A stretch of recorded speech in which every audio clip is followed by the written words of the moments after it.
Hey crafters, welcome to crafty season. Assemble all the crafters, bring on the glitter, and always get more glue sticks. The holidays are coming and we gotta get ready for it. Of course, you guys, this year I have definitely been trying to plan ahead for some of my crafting and gift giving, and tried to have some fun, have a little crafty therapy while I'm doing it, and also hopefully save some money, because who doesn't need that this year? So in my quest to create some nice handmade gifts, I have been drawing from some of my favorite sewing projects, things that I make on repeat, things that I make for myself, things that I make for other people, and I'm bringing out some of those favorite projects. A couple of them are decorative. One of them is more fashion accessory related, but they all are relatively straightforward to sew, and they also don't take too much fabric. One of them is even a good stash busting project, so that's a win-win. Now, a lot of these projects are ones that I did not invent myself, ones that I have learned from other YouTubers, good sewing methods, some cool techniques that are a little tricky but very effective. I'll be showing you, of course, my process and the supplies I'm using and my results. But if you want to try these projects yourself, I definitely recommend checking out the original tutorials that I learned from, and I will link those down below so you can check those out. They're made by some amazing creators and they're definitely worth a watch. I've learned so much from them, so I hope you enjoy those as well. I'll be showing you, of course, my process, and we'll be doing that a little bit quicker pace just so you can see what I've been doing. Let's dive in on a little bit of sewing. Let's roll up our crafty sleeves, fire up the sewing machine, and probably make a caffeinated beverage to go along with it. All right, let's dive in. Let's do some holiday sewing. Okay guys, we got some fabric all set up to do one of my favorite projects, and that's making pillowcases. Yes! I love finding cute coordinating fabric and then, making those customized pillowcases. I have fabric for two. You can see over here to this side, I kind of have the pieces laid out in a bigger way, so this will be like the body of the pillowcase, and then I got a cute little strip for a little accent, and then I've got this other piece as the border on the pillowcase. Over here to the side, I've got another one, but my pieces are kind of folded a little bit more. At least this one is, kind of showing you how this would be the horizontal pillowcase once it was on the bed, and then of course our borders and our accent would go along the edge. But this is a really fun project, and I found an amazing tutorial talking you through a really fun, cool method for doing this. I will link you to the video that I used to learn how to do it, because the lady doing the video just explains it so clearly and she makes it so much fun. One thing I will say, if you're using fabric that has a direction, like it's a little hard to see, my forest animals here and trees, this way is their up and down. If you're doing a fabric that has a definite up and down direction, it's going to make cutting this out more brain boggling. And I don't want to admit how many pieces of fabric I've cut out going the wrong orientation and kind of wrecked while doing this project. And I always think I'm going to get it right, and I've figured it out, and then I go do it wrong again. So if you're doing this for the first time, maybe do a fabric that doesn't have a direction, kind of like, our gingham. That's not really going to give you any issues. So just a note, don't make the mistakes I've made. I think we're cut out correctly, though, this time. You can tell my trees are going to be going up and down once the pillow is going sideways or, horizontally on the bed. And, of course, a border will be added kind of on the edge. I'm just going to head on over to time-lapse and show you this in sped-up version and show you what it looks like when I'm done. Oh, just P.S. Here's my fabric. Very cute gingham print and forest buddies. Ah, the little mushrooms, just are amazing. I've actually had these remnants for a number of years. So, definitely time to use them. Here we go.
Well, you guys, after a certain amount more work, we have 2 completed pillowcases, and these guys are so darn cute. I gotta say, this is not a fast project, and I always seem to make my fair share of mistakes while doing it. But if you kind of take your time, don't rush it. It's a pretty satisfying project. Don't get distracted. Stay precise. It's pretty fun. So I'm gonna put these on some pillows to show you what they look like in action, and I think these are going to be a really cute gift.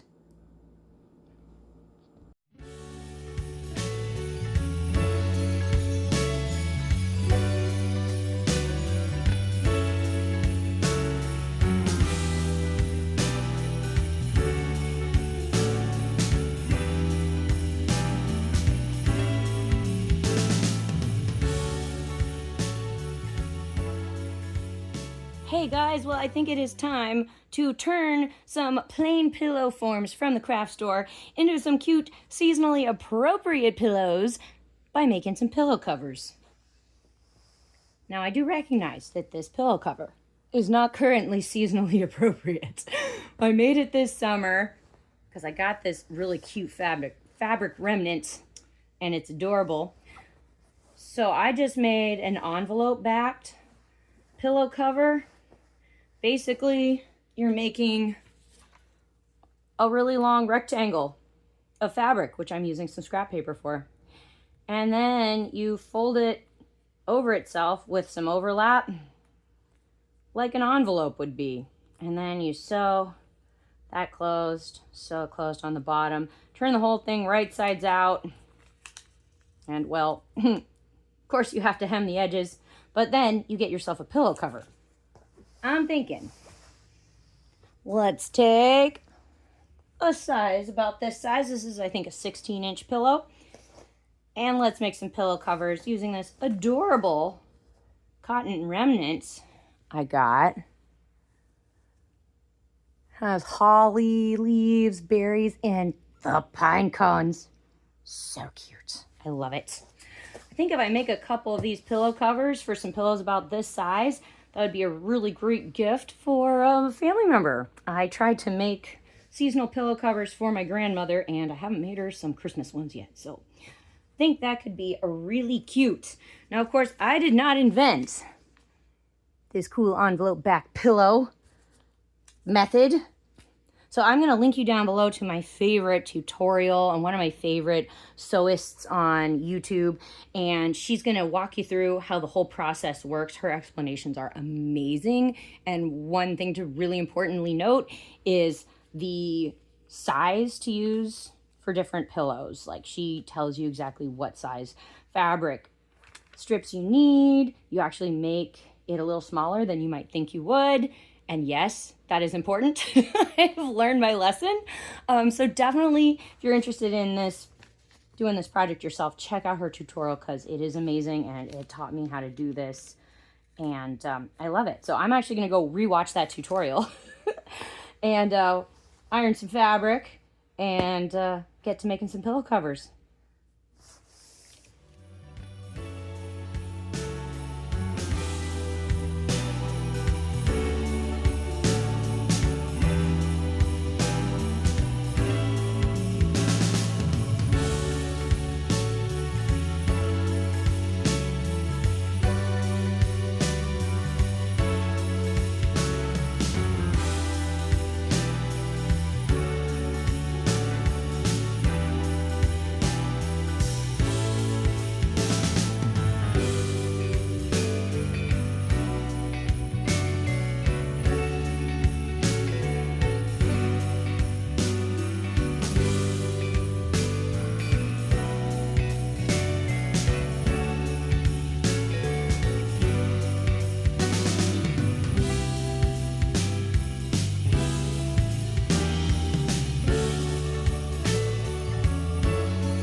Well, you guys, this is maybe my easiest stash busting project. It is pretty basic. It's just use some of the scraps and turn them into little gifty bags and ties.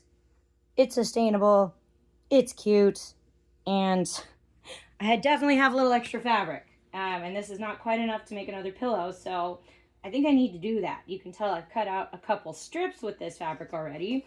But here are a couple bags I have sewn in the past.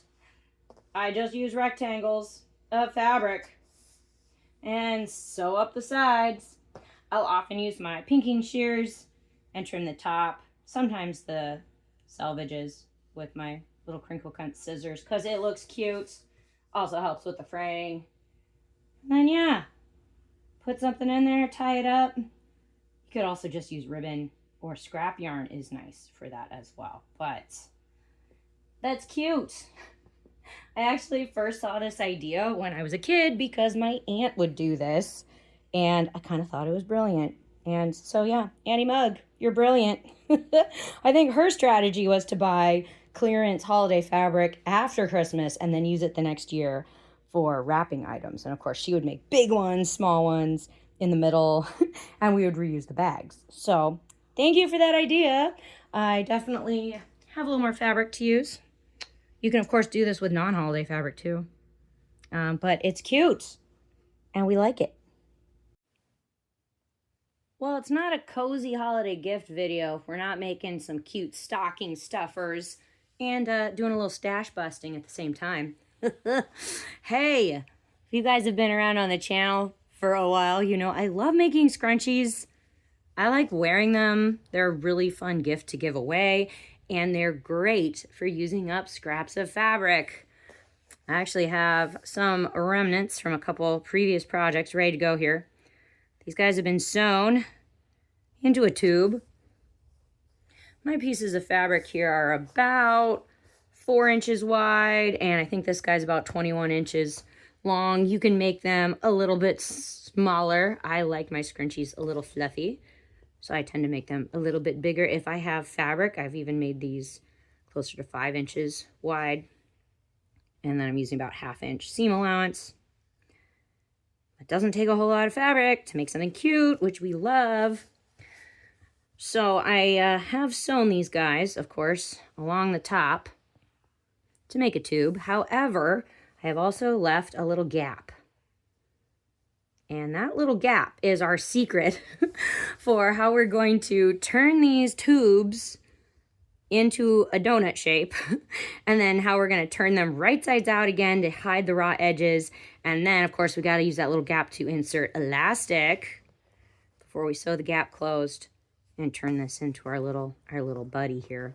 Now, of course, I didn't invent the cute method that we are going to be using today, so I'm going to link you to my favorite scrunchie making tutorial, which is the most efficient method I have found for making scrunchies that look really well finished. So if you're interested in making scrunchies, you've got to go check out the post. It's all down below in the video description. It's awesome. A couple things that I'm doing are a little bit differently than that tutorial. I am making my scrunchie pieces of fabric a little bit wider and a little bit longer. I'm also experimenting with using different elastic.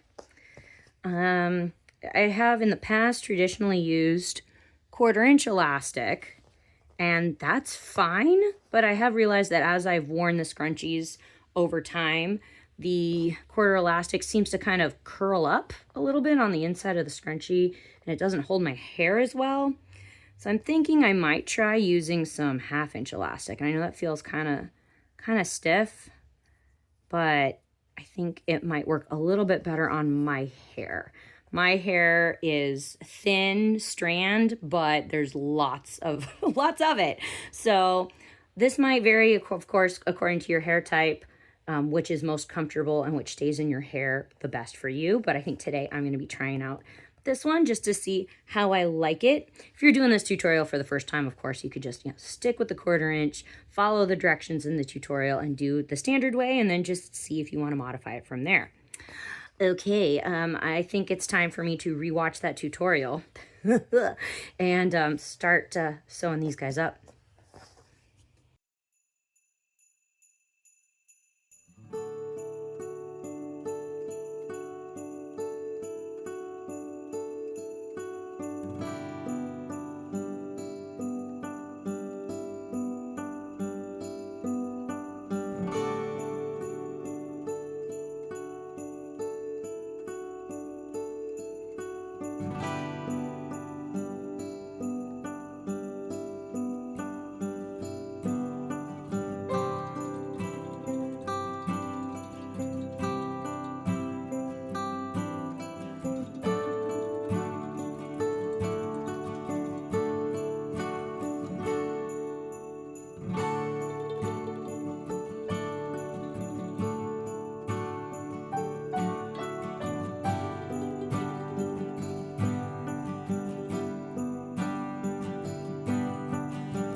And with that, you guys, oh, we have some DIY scrunchies.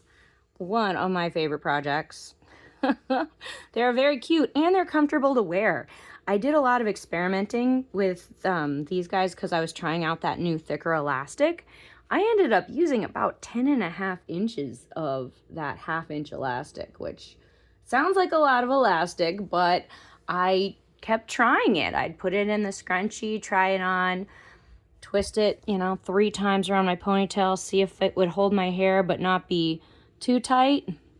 And that's kind of how I came up with that number. I might even be able to make it a little bit bigger to make it even a little tiny bit looser. I think when I try this project again, I will probably try to make my fabric wider and of course longer to make my scrunchie with the larger elastic a little fluffier. I think that could be a nice look. And if you guys get behind DIYing some of your own holiday gifts, maybe some for you, maybe some for other people, keeping it low budget but high on creativity, give this video a big thumbs up, will ya? And consider subscribing for more fun stuff from Partners in Craft. Big shout out to all of our subscribers for the likes, comments, and shares. Really appreciate you guys. I'm going to put an outfit together and pick a scrunchie. I think it actually might end up being this one. And then I'll show you what these guys look like in action.